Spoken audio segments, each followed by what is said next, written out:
এই রান্নাবাড়িটা শিখছিলাম একা একাই। কেউ আমাকে হাতে ধরে শিখায় নাই বা বলে দেয় না। মা নয়, শাশুড়ি নয়, সবার ভাগ্যে শাশুড়িরা শিখায় দেয় বা মা শিখায় দেয়। আমার কপালে কেউ ছিল না। তখন আমি একা একাই রান্না শিখছিলাম। যেরকম ছেলেরা এখনকার যুগে মনে করে বউকে সম্মান করার কি দরকার আছে বা রেসপেক্ট করার কি দরকার আছে, সে তো ভালোই আছে। ভালো নেই। কারণ আপনি তাকে সম্মান করবেন, স্নেহ করবেন, ভালোবাসবেন, তাহলে আপনার ফ্যামিলির সবাই তাকে সেই আদর চোখেই দেখবে বা ভালো চোখেই দেখবে। সেই জন্য সবার আগে ছেলেদের বউকে সম্মান করা উচিত। সেরকমই রান্নাবান্নার ক্ষেত্রেও, যে শুধু নিজে নিজে রান্না শিখছি তারপরেও বলতে হয় যে অনেকেই শিখাইছে, এটা ভুল কথা। কেউ শেখায় না, রান্নাবাড়ি হাতে ধরে কেউ শেখায় না, দেখে শিখতে হয়। সেরকমই সব জিনিসই আছে, কিছু কিছু জিনিস আছে দেখে দেখে না শিখলে জীবনে কখনো শেখা যায় না। হ্যালো, আসসালামু আলাইকুম, সবাইকে কেমন আছেন? আশা করি ভালো আছেন। এই যে অনেক দিন হয়ে গেল তো গরুর ভুঁড়ি খাওয়া হয় না। গরুর ভুঁড়ি এখন কোথায় পাবো? এখন তো গরু কুরবানির ছাড়া তো আমরা পাবো না। সেই জন্য আমার নানি শাশুড়ি দিয়ে গেছিলো একটু ছাগলের ভুঁড়ি। সেটাই রান্না করার প্রস্তুতি নিচ্ছিলাম আর চিন্তা করতেছিলাম। একটা সময় এই মেয়েটাই ছিল, কোনো রান্না বান্নার ধারে পাশে যেত না, কোনো কাজ করতো না, শুধু অফিস মানে ডিউটি করতাম আর বাসায় এসে শুয়ে শুয়ে খাইতাম আর রাত হলে পড়তাম। এটাই আমার একটা ডিউটি ছিল। আর এখন সেই মেয়েটাই কিভাবে কোন রান্নাটা করলে ভালো হবে, কোন রান্নাটা দেখে কোনটা কি দিলে বেশি মজা হবে, কি করলে ভালো হবে, হাজবেন্ড কিভাবে সুখী হবে বা খুশি হবে, সে চিন্তা করে। আগে কিন্তু এই চিন্তাটা কেউ করে না, কিন্তু আমার পক্ষে কেউ চিন্তা করে না। এটা একবার চিন্তা করে না, ও যে হাত পরে রান্না করতেছে, কেউ তো শেখায় না বা কারোর থেকে কাছ থেকে শিখে নি, তাহলে ওকে একটু সম্মান করি বা রেসপেক্ট করি, এটা কিন্তু কেউ করে না। এটা সবার ক্ষেত্রে, সব মেয়ের ক্ষেত্রেই।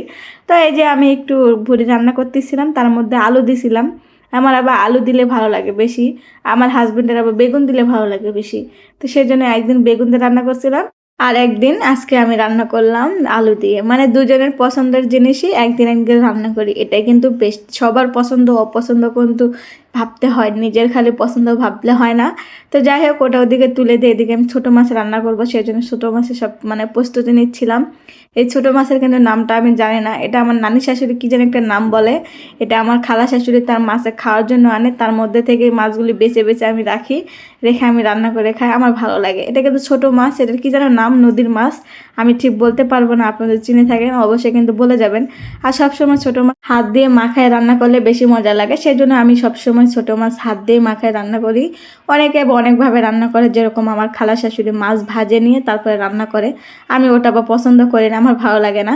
এই যে আমার কিন্তু ওটা মাখানো কমপ্লিট হয়ে গেছে, চুলার মধ্যে তুলে দিয়েছি। ওটা তুলে দেখতে দেখি এদিকে তেল ছেড়ে দিয়েছে, মানে ভুঁড়ি থেকে। আজকে মানে একটু কালা ভুনার মতো করে রান্না করছিলাম, খুবই দেখতে ভালো হয়েছিল, মাশাআল্লাহ, আলহামদুলিল্লাহ। তো কেমন হলো অবশ্যই কিন্তু জানাবেন। আপনারা কিন্তু এইভাবে চাইলে রান্না করে খেতে পারেন। তো এদিকে আমার ছোটো মাছের তরকারিটা প্রায় হয়ে গেছিলো, সেই জন্য দেখতেছিলাম। তো দেখা ওইদিকে রান্নাবান্না সব কমপ্লিট, এখন তো খাওয়ার পালা। খাওয়ার জন্য আমি নিয়ে নিয়েছি ভুঁড়ি, ছোটো মাছ নেই নাই, যেহেতু দুটো একসঙ্গে নিলে ভালো লাগবে না, সেই জন্য একটা একটা নিয়েছিলাম। নিয়ে খাচ্ছিলাম, দেখেছিলাম কত সুন্দর বা কত লোভনীয় হয়েছে খেতে। আসলে যে রান্না করে সেই বোঝে কিভাবে কি রান্না করলে মজা হবে। তো যাই হোক, আমি খাচ্ছিলাম, খাওয়ার সময় বিশাল বড় চুল। তো আর কি করবো, কেমন হলো অবশ্যই জানাবেন।